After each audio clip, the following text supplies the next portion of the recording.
شہروں میں مواقع کی فراہمی اور سہولتوں کی دستیابی کے باعث پاکستانی خواتین زندگی کے ہر شعبے میں متحرک دکھائی دیتی ہیں، لیکن دیہات میں حالات مختلف ہیں، جہاں خواتین اپنی بقا کی جنگ لڑنے میں فطری تخلیقی صلاحیتوں کی موجودگی سے بھی بے خبر ہیں۔ ضلع اوکاڑا سے 27 کلومیٹر دور ایک گاؤں ٹھٹا غلام کا میں مقامی خواتین ایسی گڑیاں اور دستکاری کے نمونے بناتی ہیں جو دنیا کے مختلف ملکوں میں پاکستانی ثقافت کے فروغ کے ساتھ ساتھ پاکستانی خواتین کی دستی ہنرمندی اور تخلیقی صلاحیتوں کا لوہا بھی منوا رہی ہیں۔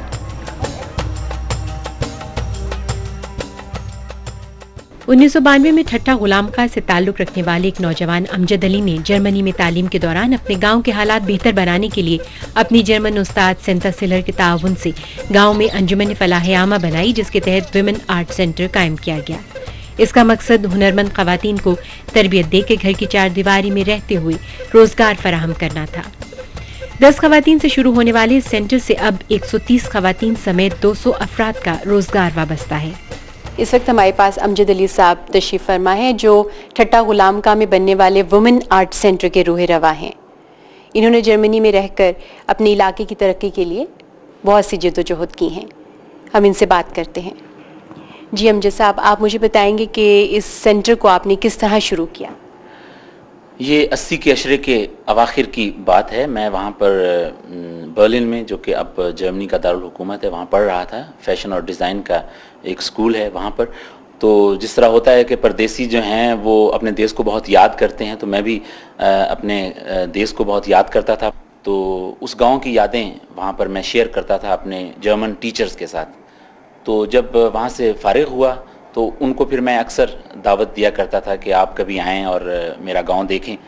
تو 1990 میں وہ لوگ اکتوبر میں میری دعوت پر آئے، مسز سینتا سلر اور ان کے شوہر ڈاکٹر نوبرٹ پنچ۔ 1991 میں 6 مہینے کے بعد ہی ہم ایک بار پھر آئے ایک کیمرہ ٹیم کے ساتھ، گاؤں میں ایک ڈاکیومنٹری بنائی۔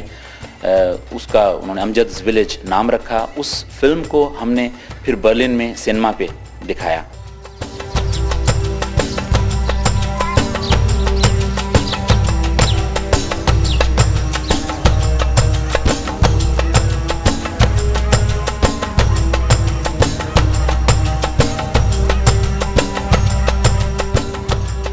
وہاں کے لوگوں کو ہم نے تھوڑا سا بتایا کہ کیسی مشکلات ہیں یہاں پر لوگوں کو، تو اس سے وہاں کے لوگ جو تھے انہوں نے تھوڑے سے احتیاط دیے۔ 1992 میں ہم نے یہ ترقیاتی منصوبہ کہہ لیجئے شروع کیا۔ ایک ویمنز آرٹ سینٹر جو ہے وہ گاؤں میں اس نے اپنا کام شروع کیا۔ تو ان لوگوں نے بالکل صفر سے اپنا کام شروع کیا، ادھر ادھر سے احتیاط مانگے مختلف چیزوں کے، اور ان لوگوں نے اس سے گڑیائیں بنائیں اور اس طرح کی دستکاری مصنوعات پھر انہوں نے شہروں میں لا کر اس کو فروخت کیا، اور اس سے پھر وہ ایک سائیکل چل نکلا جو کہ آج تک چل رہا ہے۔ ایکسپو 2000 جو کہ جرمنی کے شہر ہینوور میں ہوئی تھی، اس میں 2-3 جگہوں پہ ہمارے سٹال لگے ہوئے تھے۔ ابھی جو جاپان میں ہوئی ایکسپو وہاں پر ہم موجود تھے۔ دبئی شاپنگ فیسٹیول جو ہے اس میں ہم ہر سال شرکت کرتے ہیں۔ اس سے پہلے لوک ورثہ اسلام آباد میں جو میلہ ہوا کرتا ہے ہر سال، اس میں ہم نے بہت دفعہ شرکت کی ہے، انعامات جیتے ہیں، اور اس کے علاوہ بھی بہت سے بین الاقوامی اعزازات ہمیں ملے۔ جس علاقے میں آپ نے یہ کام شروع کیا تھا، کیا وہاں خواتین کے اس طرح کے کام کرنے پہ مردوں نے کوئی اعتراض نہیں کیا تھا؟ اس سلسلے میں جو ہماری جرمن دوست ہیں مسز سینتا سلر، انہوں نے سب سے پہلے پورے گاؤں کے مرد جو تھے ان کو اکٹھا کیا، ان کو سارا کچھ بتایا کہ وہ کس سلسلے میں کیا سوچ لے کر، کیا فکر لے کر یہاں پر آ رہی ہیں، اور انہوں نے جو مرد تھے گاؤں کے پہلے ان کو قائل کیا اپنی بات کا، اور جب وہ قائل ہو گئے اور انہوں نے خود اجازت دے دی ان کو کام کرنے کی، تو پھر یہ ہے کہ وہ مسز سینتا سلر کئی دفعہ انہوں نے 9 مہینے تک گاؤں میں ہی، جبکہ گاؤں میں بجلی بھی نہیں تھی، سڑک بھی نہیں تھی کوئی پراپر وہاں تک جاتی، تو ان مشکل حالات میں انہوں نے 9 مہینے تک، 10 مہینے تک پورا وقت مسلسل گاؤں میں گزارا، اور گاؤں کی خواتین کے حالات خود دیکھے اور پھر ان کو آہستہ آہستہ تربیت دی۔ ڈاکٹر سینتا سلر نے بذات خود تربیت کا آغاز کیا اور گاہے بگاہے مختلف رضاکار خواتین کے ذریعے ٹھٹا غلام کا کی خواتین کو تربیت دلوائی۔ انہوں نے خواتین کے روایتی سلائی کڑھائی کے رجحان کو نیا رخ دیا اور تخلیق کردہ فن پاروں کو مختلف فورمز پر متعارف کروایا، جسے بہت پذیرائی ملی، اور دیکھتے ہی دیکھتے ٹھٹا کھڈونا کے نام سے پاکستانی گاؤں میں تیار ہونے والی گڑیاں دنیا بھر میں پاکستان کی پہچان بننے لگیں۔ These women are really tremendous intelligent. It's a success story and یہ خواتین بے انتہا ذہین ہیں، یہ کامیابی کی کہانی ہے۔ کوئی سوچ بھی نہیں سکتا تھا کہ یہ سب کچھ اتنی اچھی طرح مسلسل چل سکے گا۔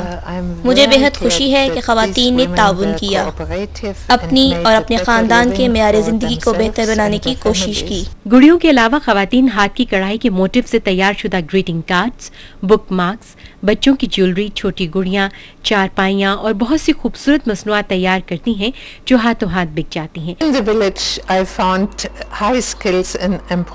میں نے گاؤں میں دستی کڑھائی کے بہترین نمونے دیکھے اور خواتین کی اس فطری صلاحیت کو ان گریٹنگ کارڈز کے بنانے میں استعمال کیا۔ اب ہم ہر ماہ بآسانی 1000 کارڈز بیچ سکتے ہیں، لیکن یہ اتنے تیار نہیں ہو پاتے۔ یہ کارڈز نہایت تیزی سے فروخت ہوتے ہیں۔ خواتین کے کام اور آمدنی کا مکمل حساب کتاب ایک سسٹم کے تحت کیا جاتا ہے۔ 30% آمدنی کو ہم اجرت کی مد میں خرچ کرتے ہیں، جبکہ 30% نئے خام مال کی خرید پر۔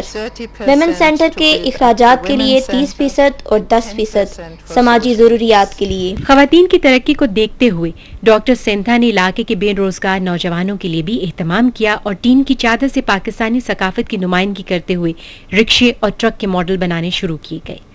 گڑیوں کی طرح ان فن پاروں کو بھی نہایت پسند کیا گیا۔ اس طرح بے روزگار نوجوان بھی اپنے خاندانوں کے لیے معقول آمدنی کا ذریعہ بن گئے۔ مجھے ایک جرمن رضاکار ملا جو بہت اچھا استاد ثابت ہوا۔ وہ گاؤں 7 پر آیا اور اس نے لڑکوں کو 38 حصوں پر مشتمل ٹین کی چادر سے ہاتھ کے بنے ہوئے رکشے بنانے کی تربیت دی۔ اب ہر غیر ملکی فرد اور سفارتکار ان رکشوں کو اپنے ساتھ پاکستان کے سیونیر کے طور پر ضرور لے جاتا ہے۔ hand painting surface like the rickshaws you see here in Lahore in the streets, and every foreigner, every ambassador wants to have such a rickshaw at home as a souvenir of Pakistan. امجد علی کے انجمن فلاح عامہ بنانے سے نہ صرف خواتین کو روزگار فراہم ہوا بلکہ آنے والے رضاکاروں نے دستکاری کی تربیت دینے کے ساتھ ساتھ انہیں انگریزی سکھانے پر بھی توجہ دی۔ صحت کے اصولوں اور تعلیم کی اہمیت اور افادیت کے بارے میں شعور فراہم کیا گیا، جس کی وجہ سے ٹھٹہ غلام کا میں مثبت تبدیلیوں کا آغاز ہوا۔ خواتین نے اپنے اپنے گھروں میں ان اصولوں کو اپنایا اور یہ گاؤں مثالی گاؤں بنتا چلا گیا۔ بوائز اسکول کھل گیا جہاں تعلیمی سہولیات مفت بہم پہنچائی جاتی ہیں، طبی مرکز کی سہولت میسر آ گئی اور مضر صحت پانی سے چھٹکارے کے لیے ٹیوب ویل لگانے سے وافر اور صاف پانی کی فراہمی سے گاؤں والے مستفید ہونے لگے۔